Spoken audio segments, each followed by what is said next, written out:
l'arsenal français a produit certaines des armes de poing les plus méconnues et pourtant les plus remarquables de l'histoire militaire mondiale. Depuis les premiers pistolets à silex de l'époque napoléonienne jusqu'aux semi-automatiques modernes de l'ère OTAN, la manufacture d'armes de Saint-Étienne a forgé des légendes souvent ignorées par l'histoire. Cette vidéo présente chaque pistolet important jamais produit par MAS, des revolvers de la Troisième République aux prototypes expérimentaux qui n'ont jamais vu le champ de bataille. Commençons par les revolvers. MAS 1873 Revolver. Le MAS 1873 est l'une des armes de poing les plus importantes jamais produites sur le sol français. Conçu à Saint-Étienne pour équiper l'armée française après la désastreuse guerre franco-prussienne, ce revolver à double action chambre le cartouche 11 mm Chamelot-Delvigne, une munition robuste pour l'époque.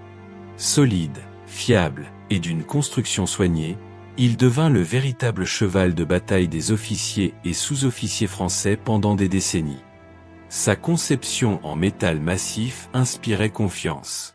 Cependant, son rechargement lent restait un vrai problème tactique. Il demeure aujourd'hui une icône de l'armement militaire français du XIXe siècle. MAS 1874 Revolver. Un an seulement après le MAS 1873, Saint-Étienne livra une variante distincte destinée spécifiquement au corps des officiers, le MAS 1874. Chambré en calibre 11 mm, cette version offrait une finition plus raffinée et une conception légèrement modifiée adaptée aux exigences du grade. Ce n'était pas une arme de fantassin ordinaire, c'était un symbole de statut autant qu'une arme de combat. Sa fiabilité mécanique était reconnue, mais comme son prédécesseur, il souffrait d'une cadence de rechargement laborieuse face à des adversaires mieux équipés. Une bête élégante, taillée pour les hommes qui commandaient plutôt que ceux qui chargeaient. Pistolet modèle 1733. Bien avant que Saint-Étienne ne devienne synonyme d'armement industriel, les artisans français façonnaient déjà des armes à poudre noire d'une qualité remarquable. Le pistolet modèle 1733 représente l'une des premières expressions standardisées du pistolet militaire français. Équipé d'un mécanisme à silex, il fut conçu pour les fantassins et cavaliers de l'armée royale française. Sa portée effective restait limitée, mais à courte distance, il offrait une puissance de feu immédiate et décisive. La fabrication artisanale garantissait une certaine robustesse, mais rendait chaque pièce légèrement unique, un vrai cauchemar logistique pour l'approvisionnement en pièces de rechange à grande échelle. Pistolet de cavalerie modèle en neuf. Né dans le feu des guerres napoléoniennes, le pistolet de cavalerie modèle en neuf fut l'une des armes de poing réglementaires les plus répandues de l'Empire français.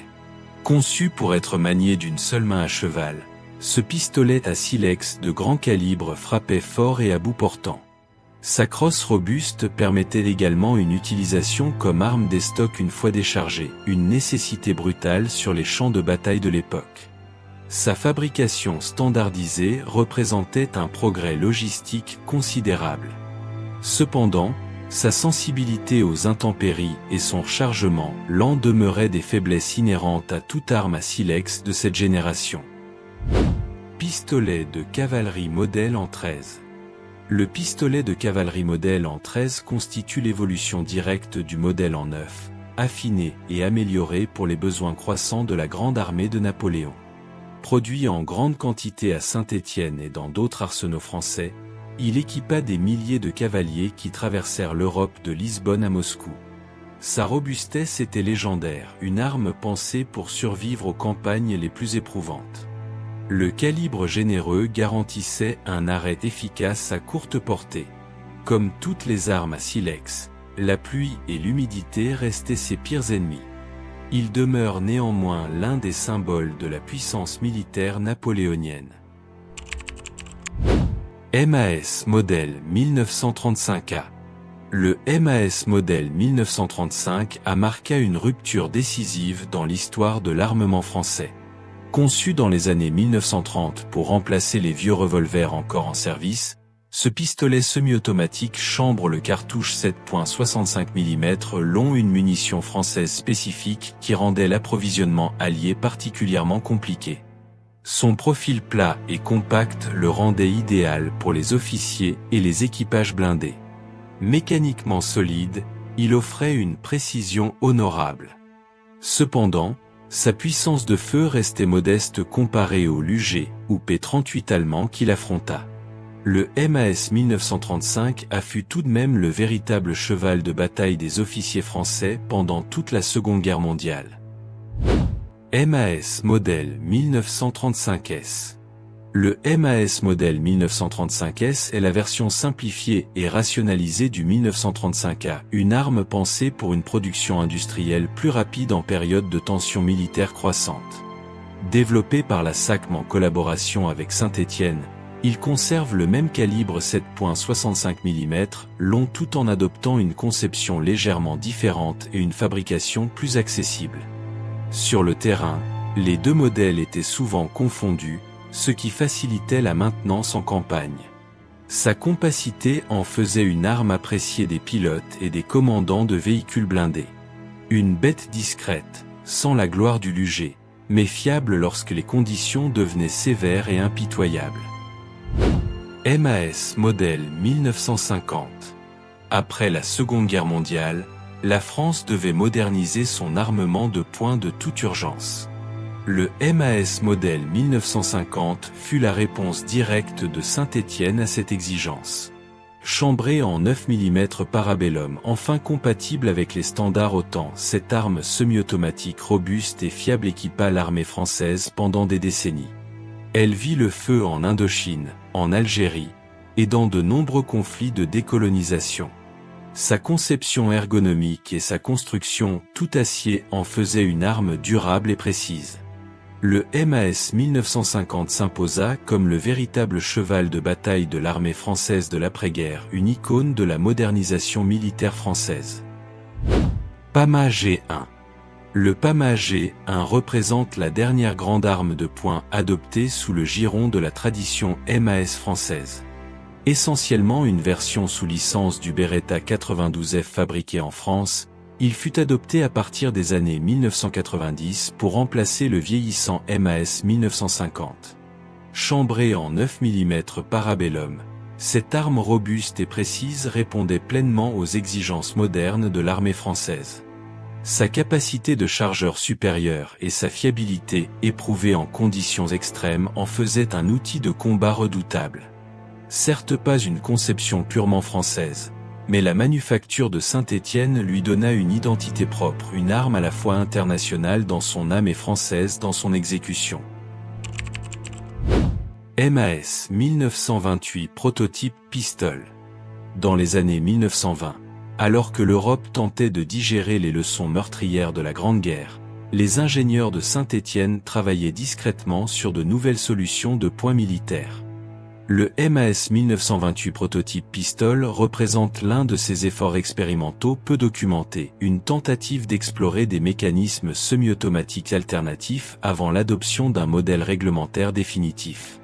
Les archives disponibles restent rares, ce qui en fait une bête rare et mystérieuse pour les collectionneurs et historiens.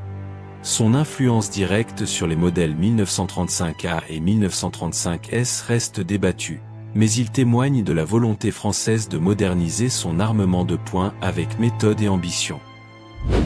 MAS 1938 prototype pistole.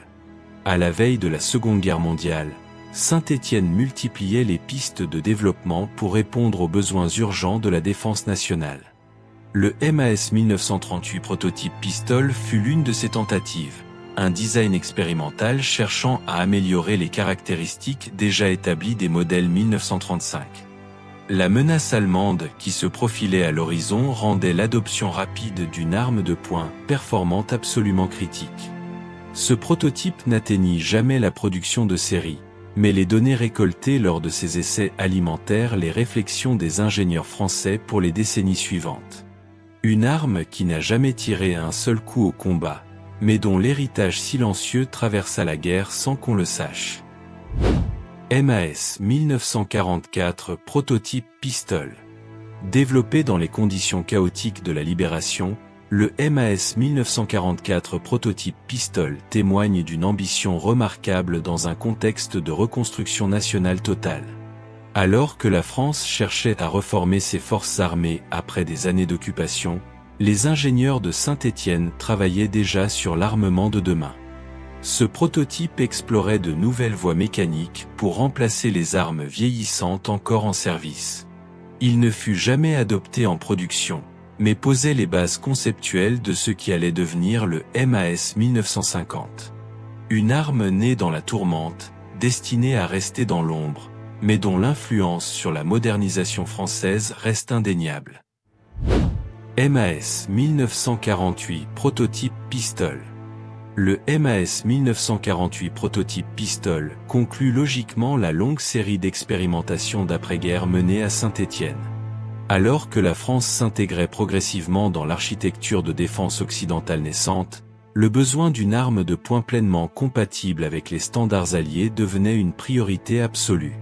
Ce prototype représente l'une des dernières tentatives de conception purement française avant l'adoption définitive du MAS 1950.